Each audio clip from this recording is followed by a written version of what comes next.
आप सभी का हमारे चैनल में स्वागत है। आप सब आशा करती हूँ अच्छे होंगे, स्वस्थ होंगे और इस छोटी बहन को प्यार दुलार आशीर्वाद देना और फुल वाइज वीडियो देखना दोस्तों, और लाइक करना, शेयर करना, कमेंट करके ज़रूर बताना कि आप सबको कैसे लगा। बहुत प्यारा राजा और प्रजा की ललनवा पर गीत लेके आए हैं विवाह। कमेंट में ज़रूर लेके बताना। आप सबका धन्यवाद। बरहई बरिसवा भये श्री रामचंद्र, भये श्री रामचंद्र। राजा दशरथ सौंपै राजी रे ललनवाय रे। राजा दशरथ सौंपै राजी रे ललनवा।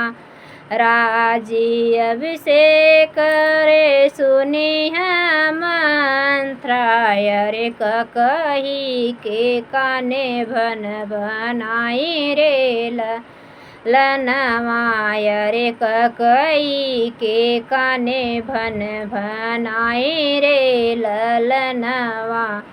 इहि कुल दीपक चार ललनवाय रे। काहे बिना राम के सिंहासन रे ललनवाय रे। काहे बिना भरत के राजी नाय ललनवा।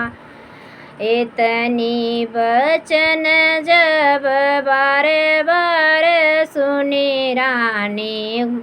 एतनी बचन जब बार बार सुनी। कैकेयी कोप भवन में ओ सोई रे ललनवा।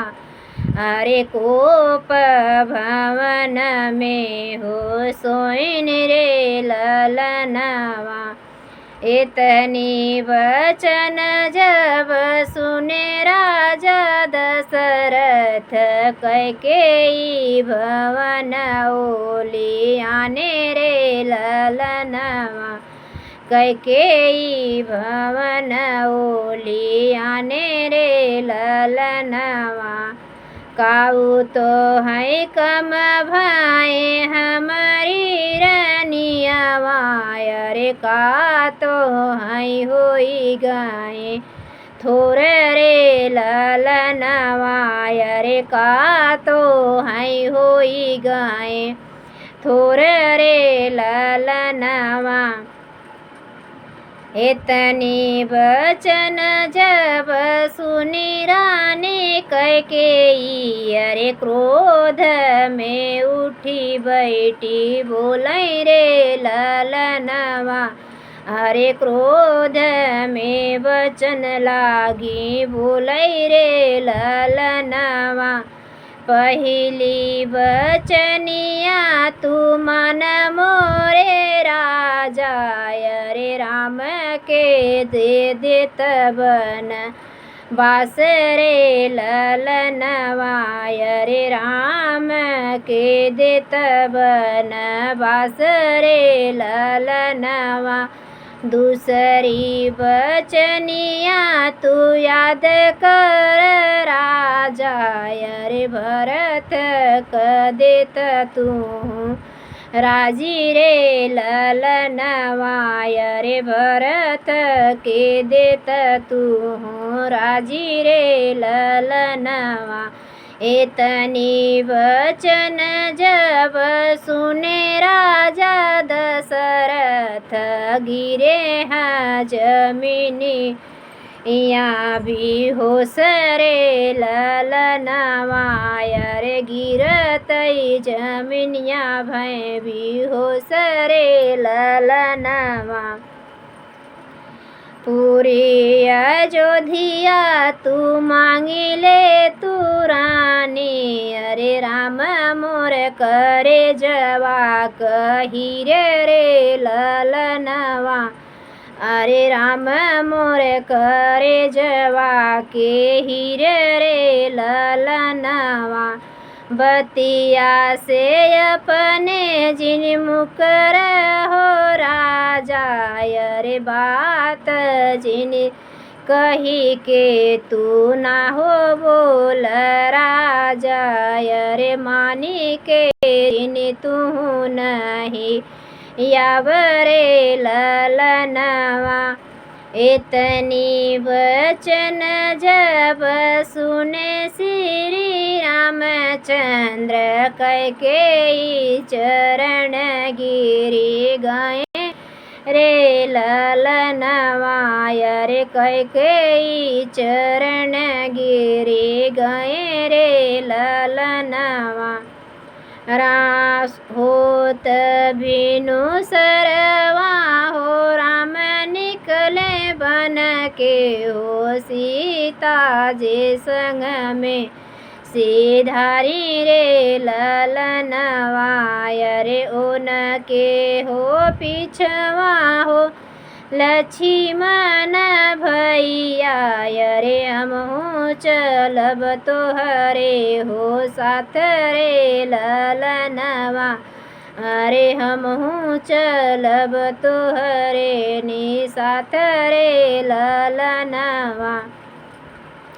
जब राम गए 14 बरिस बनवसवा, अरे अयोध्या में मातम छाए रे ललनवा, अरे अयोध्या में मातम छाए रे ललनवा। 14 बरिस पूरा भय श्री राम के, तो फिर हो जे लौटे अयोध्या श्री राम जी, अरे फिरी हो जे लौटे अयोध्या श्री राम जी। जब सीताराम के लिखा बनवसवात, मनुष्य कवन बुने आदि रे ललनवा, अरे मनुष्य कवन बुने यादि रे ललनवा।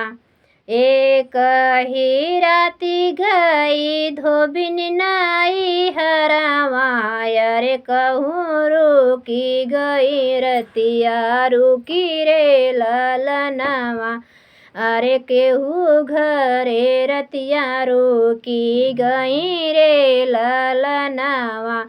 धोबिया जे मारन लागी धर्म पत्नी कहै लागी, छाड़ी छाड़ी बात रे ललनवा, अरे कहै लागी छाड़ी छाड़ी बात रे ललनवा।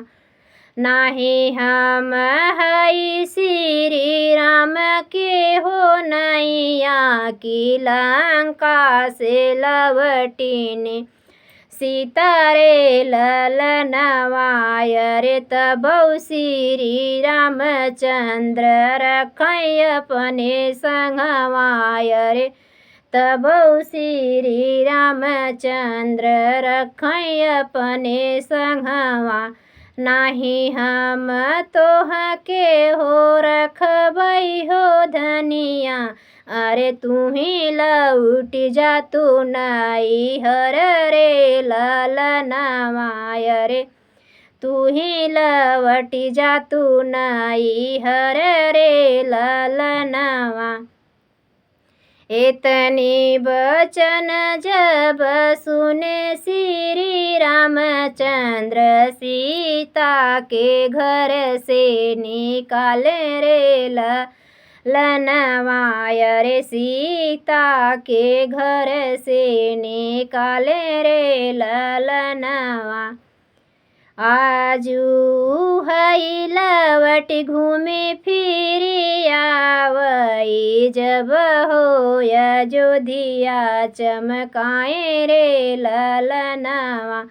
500 साल बाद प्रभु रामचंद्र जी हो आए अपने मंदिर में, लिहलेनी मंदिर में बास रे ललनवा रे लिहलेनी मंदिर में बास रे ललनवा।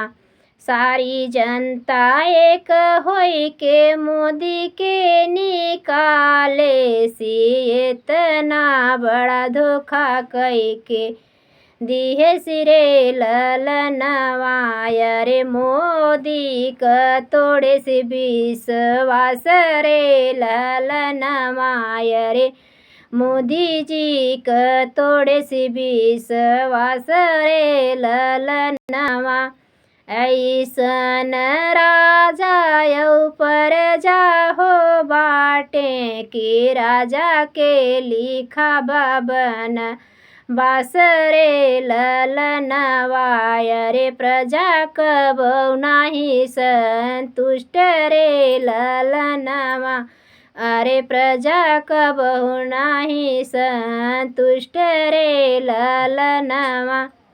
आप सभी धन्यवाद। हमारा ये विवाह गीत कैसा लगा कमेंट में लिख के ज़रूर बताना। धन्यवाद।